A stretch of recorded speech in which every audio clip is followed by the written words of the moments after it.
Assalamualaikum warahmatullahi wabarakatuh. Perkenalkan, nama saya Suhana dengan NIM 23051116154. Saya dari kelas PGSDE angkatan 2023.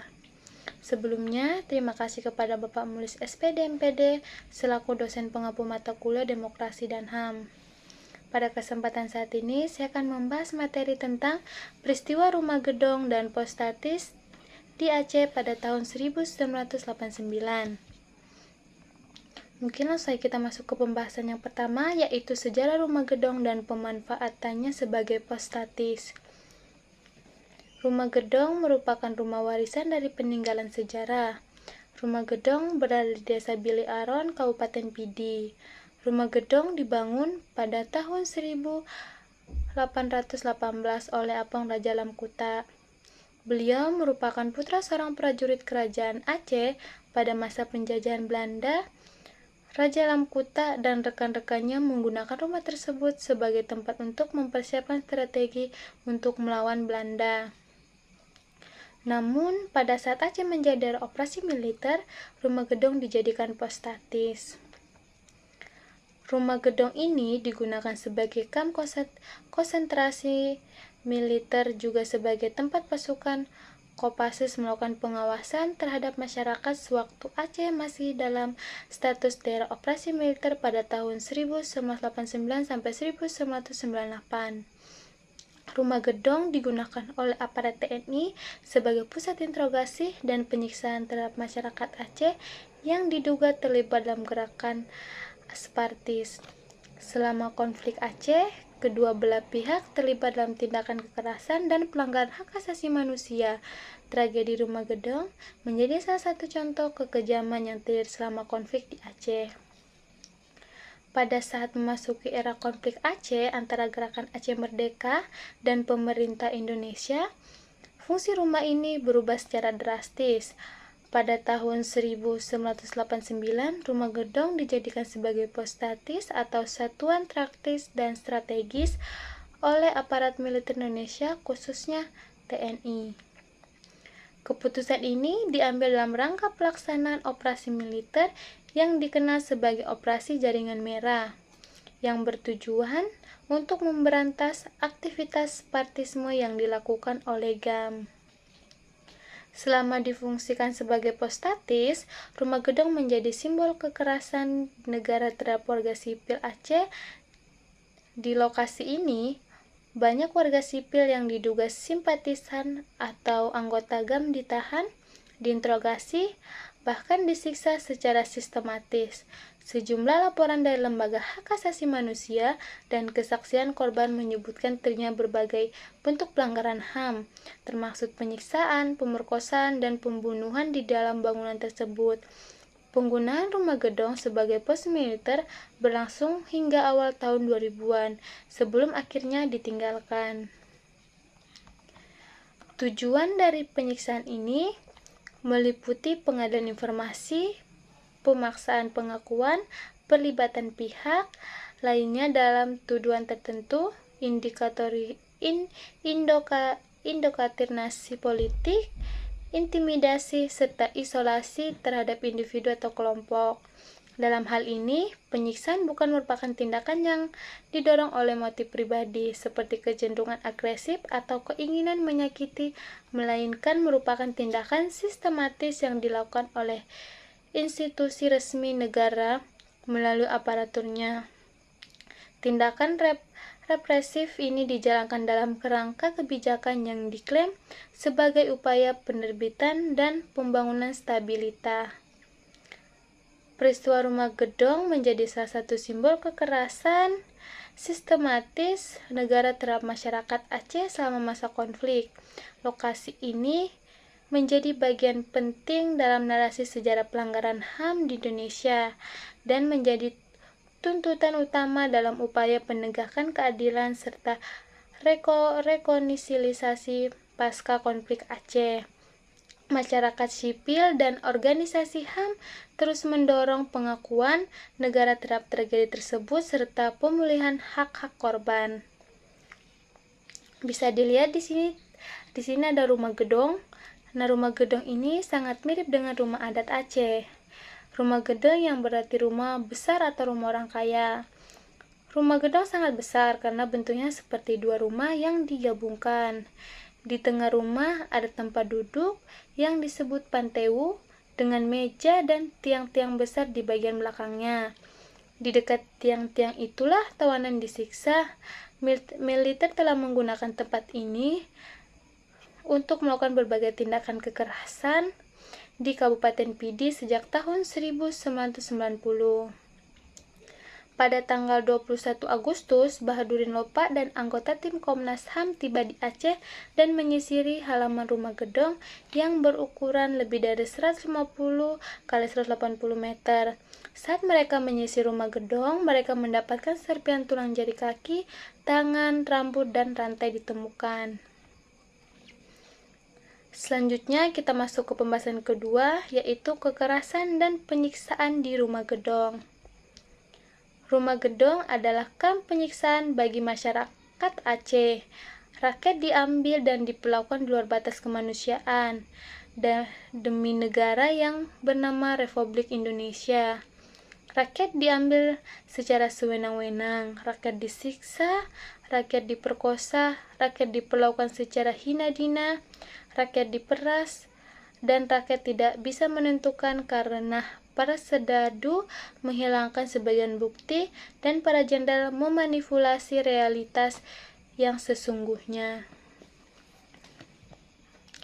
Penyiksaan di luar batas kemanusiaan dan penyiksaan yang berakibat meninggalnya seseorang merupakan bentuk pelanggaran berat atas hak perlindungan dari kesewenang-wenangan. Berbagai metode atau bentuk penyiksaan yang dialami para tahanan atau tertuduh gerakan pengacau kedamaian pemerintah di rumah gedong. Sejumlah tindakan penyiksaan itu diantaranya pemukulan pada anggota badan dan kepala dengan menggunakan berbagai alat seperti kayu panjang, rotan, botol, dan batang besi yang mendidih dengan kayu balok besar, membentur-benturkan kepala pada tiang balok, menyabuk badan dengan rantai kendaraan, kabel listrik dan ekor ikan pari, disetrum dengan listrik di berbagai tubuh termasuk mata dan kemaluan, disuluti api rokok, diguyur, dan direndam di air dengan air comberan, digantung dengan kepala di bawah sembari dipukul, penganiayaan seksual seperti kemaluan dimasuki benda-benda, kemaluan dijepit tang, dan pemerkosaan. Tidak diperbolehkan tidur, dikubur hidup-hidup, diberi minum air panas, disuruh minum air kencing, ditelanjangi, dipanggil dengan nama binatang, dijerat leher hingga lidah keluar, kuku dicabut, disayat-sayat dengan pisau dan silet, lalu dikucurkan air jeruk. Jadi itu tadi penyiksaan yang dilakukan oleh aparat kepada warga Aceh. Di sini saya akan menampilkan video salah satu korban pelanggaran hak asasi manusia di rumah gedong.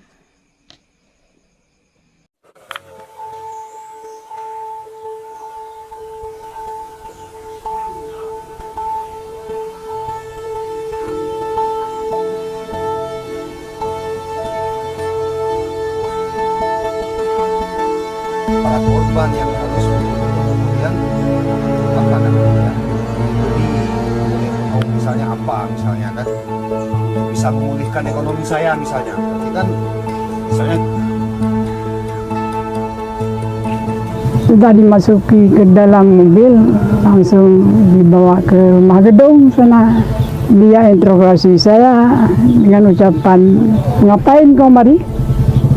Nggak tahu Pak, belum tahu. Nah, langsung dipukul sama kayu ini. Malam yang kedua dipukul dengan besi 10 mili di belakang terkuak. Di belakang saya masih ada bekas sekarang. Itu yang banyak cucuran darah saya di rumah gedung. Lalu keesokan harinya saya direndam di dalam kolam air buangan, air kotoran di parit kotoran air, dan tempat penampungan air kotor, air kencing sana kan. Kira-kira dalamnya segini airnya.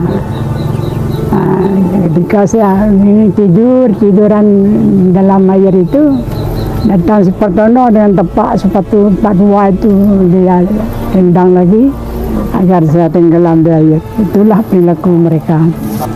Yang paling dahsyat sakitnya strom. Strom dipadukan yang mula pertama dari telinga ke alat vitalnya.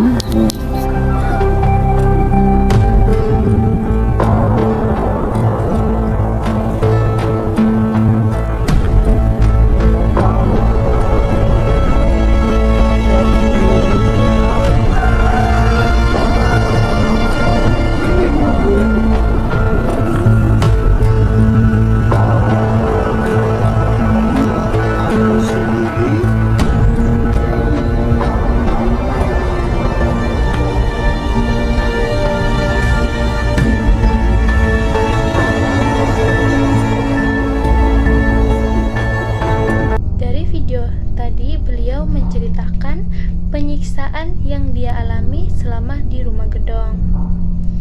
Selanjutnya, kita masuk ke pembahasan ketiga, yaitu pasal-pasal yang dilanggar pada peristiwa rumah gedong Aceh Aceh dan Postatis pada tahun 1989 sampai 1998.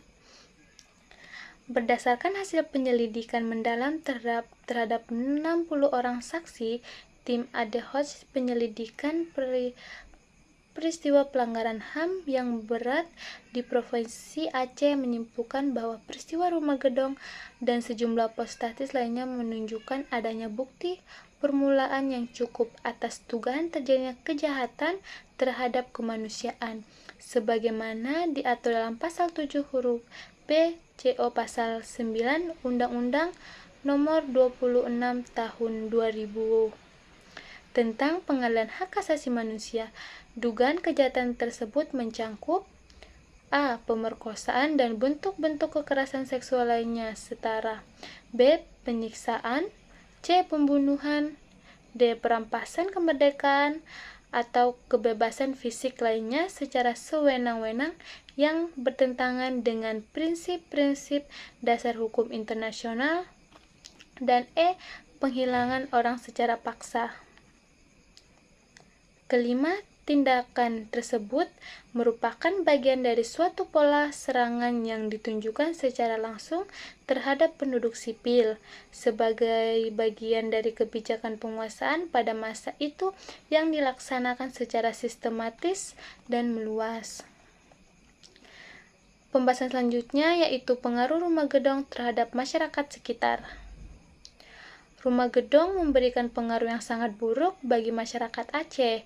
Tempat ini menjadi simbol kekejaman dan pelanggaran HAM, sehingga menimbulkan trauma, ketakutan, serta gangguan besar dalam kehidupan sosial dan ekonomi masyarakat sekitar.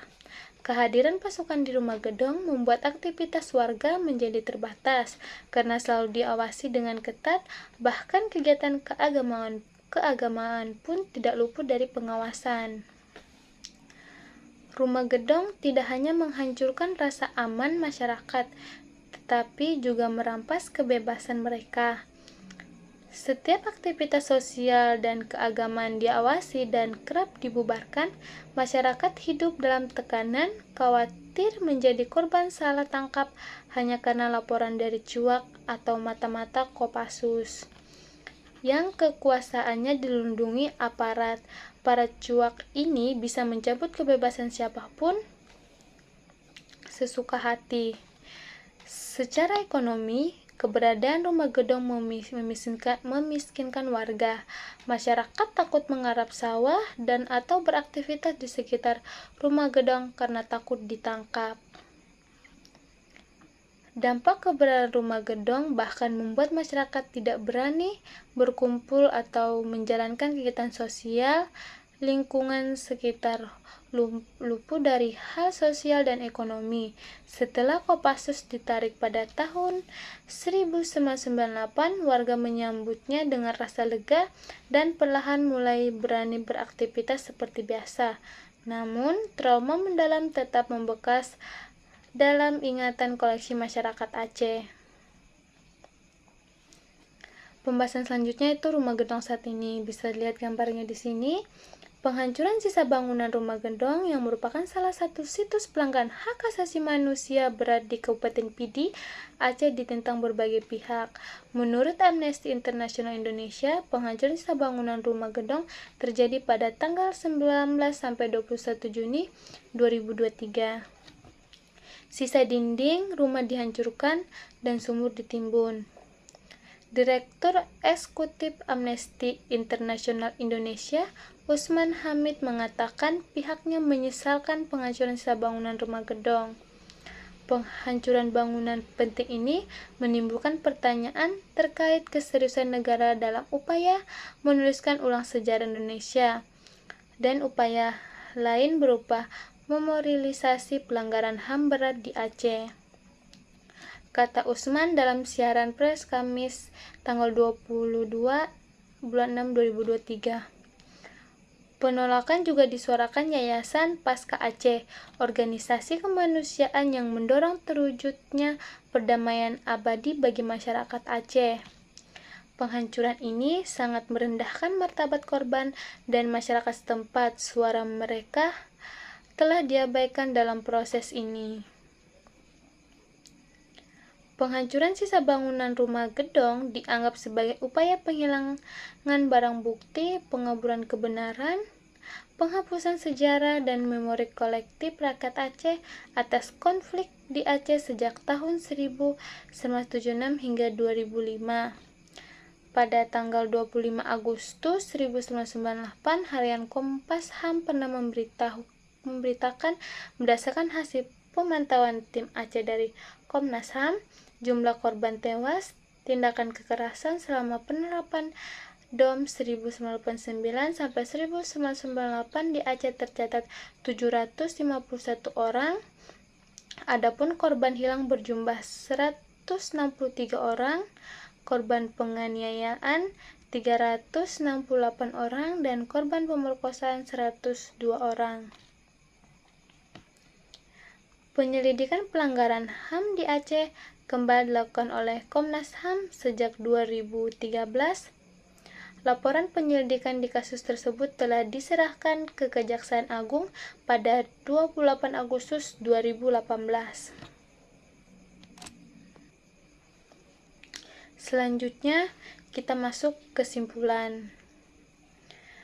Peristiwa rumah gedong dan pos statis di Aceh tahun 1989 merupakan pelanggaran HAM berat yang terjadi selama masa DOM. Komnas HAM menemukan bukti penyiksaan, pembunuhan, dan kekerasan seksual, terutama terhadap perempuan. Rumah gedong digunakan sebagai pusat interogasi dan kamp konsentrasi oleh aparat militer. Peristiwa ini meninggalkan luka mendalam dalam sejarah Aceh dan menunjukkan pentingnya penghormatan terhadap HAM serta kesetaraan gender. Mungkin itu saja pembahasan dari saya. Kurang dan lebihnya saya mohon maaf. Wassalamualaikum warahmatullahi wabarakatuh.